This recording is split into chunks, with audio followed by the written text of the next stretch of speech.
Baik, saudara, kami teruskan Nasional 7 dengan berlintas langsung dari Kuching, Sarawak, langsung bersama Damia Cassandra Manja. Silakan.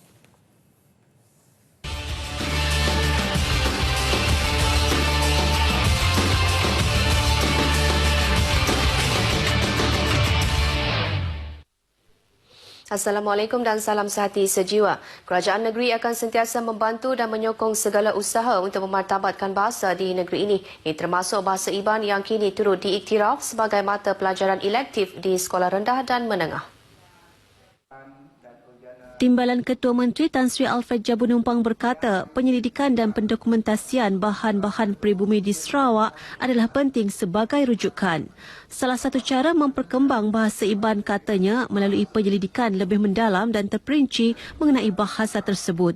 Jelasnya fokus utama kerajaan kini ialah dengan memberi kursus untuk meningkatkan kemahiran dan pengetahuan kepada guru yang mengajar bahasa Iban di sekolah. Malah, kini ia diperluas ke peringkat pengajian tinggi termasuk Institusi Pendidikan Guru IPG dan Institusi Pengajian Tinggi Awam IPTA. Tan Sri Jabu berkata demikian pada Majlis Pelancaran Kamus Iban Melayu Dewan edisi kedua dan Ujian Buku Dewan Bahasa dan Pustaka di Kuching. Beliau turut menyeru badan bukan kerajaan NGO bekerjasama dalam usaha memperkembang bahasa Iban untuk semua lapisan masyarakat. Selain itu, media massa termasuk radio, televisyen dan bahan cetakan harus menggunakan bahasa Iban yang standard. Sementara itu, Ketua Pengarah DBP, Dato' Dr. Awang Sarian berkata Kamus Iban Melayu Dewan edisi kedua serta pewujudan kedai buku bergerak atau Ujana Buku DBP amat bertepatan dengan kehendak masyarakat pada masa kini.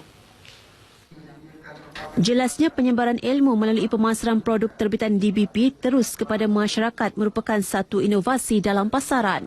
Katanya ia berupaya menjadi penggerak ke arah usaha menggalakkan aktiviti pembacaan serta merealisasikan konsep penglibatan akrab antara agensi kerajaan dengan rakyat. Oleh yang demikian, beliau berharap DBP Cawangan Sarawak akan terus menjadikan bahan penulisan terus terpelihara dan kekal sepanjang zaman.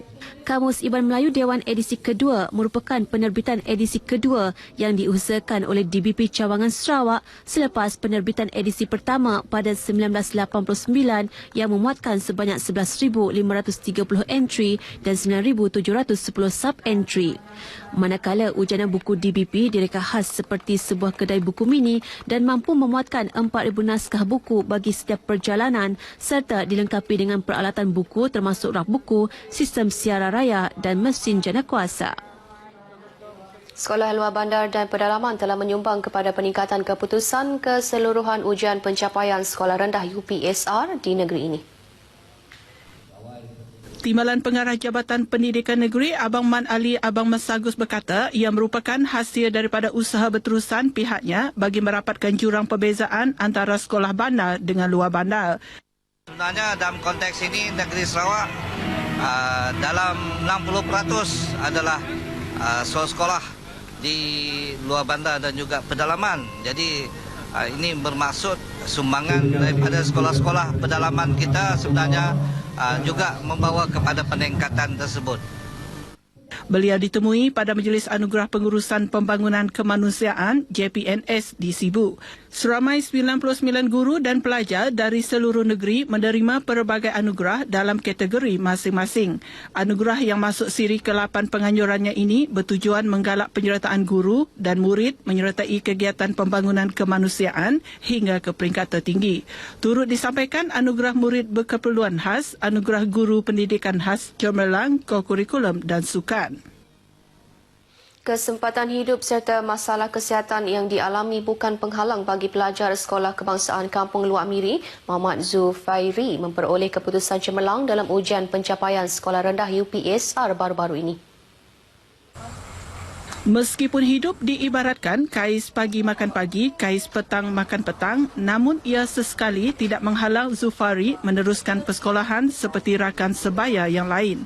Memiliki sifat pemalu selain sering jatuh pengsan akibat masalah kesihatan yang dihidapi, membuatkan pelajar ini lebih senang menyendiri.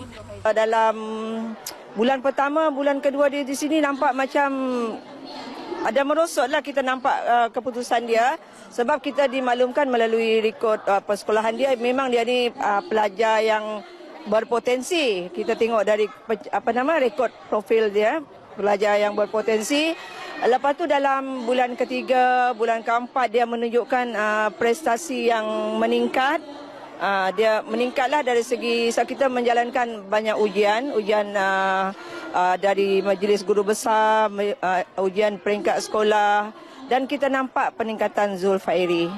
Biarpun hanya diterangi lampu bateri kerana tiada bekalan elektrik di rumah, Zulfairi tetap rajin mengulang kaji pelajaran dan tidak patah semangat. Ini terbukti apabila dia berjaya meraih keputusan cemerlang 4A 1B dalam UPSR yang lalu. Muhammad Zulfairi ditemui pemberita ketika menerima anugerah pelajar cemerlang SK Kampung Luar di Miri. Bagi ibunya Nur Hidayu Masli, dia bersyukur kerana anaknya juga mampu berjaya seperti pelajar normal yang lain biarpun terpaksa menanggung penyakit yang dialami. Dicek darah, dicek otak sampai ke kucing kami, ia bukan sawan. Jadi doktor memaksa ia makan ubat sawan, aku cuba. Bila aku cuba, ia nombor 2 dalam kelas turun nombor 25. Jadi aku nak dapat terima, aku berhentikan dia makan ubat sawan. Sebab ia bukan sawan. Nganya itu salah satu untuk aku mencuba kan. Sebab macam-macam cara sudah ubat, kakal juga sakit tu. Ia asal dia kan ujian, memang ia makin kerap saat datang penyakitnya.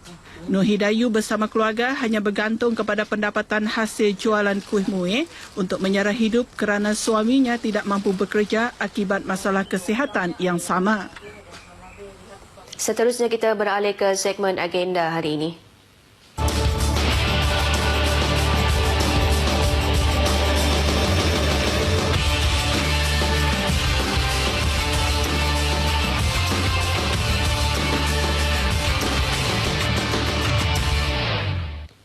Antara liputan acara dalam agenda hari ini, Ketua Menteri Tan Sri Adnan Sateh menghadiri jemputan sebagai panel forum belia tegas di Pusat Konvensyen Borneo Kuching pada 1.45 petang.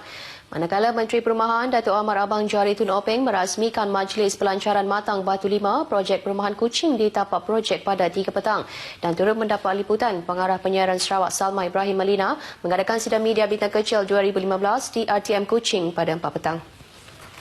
Baik, saudara, demikian antara liputan acara dalam agenda hari ini dan untuk berita seterusnya kita kembali ke Angkasa Puri bersama Fiona. Silakan.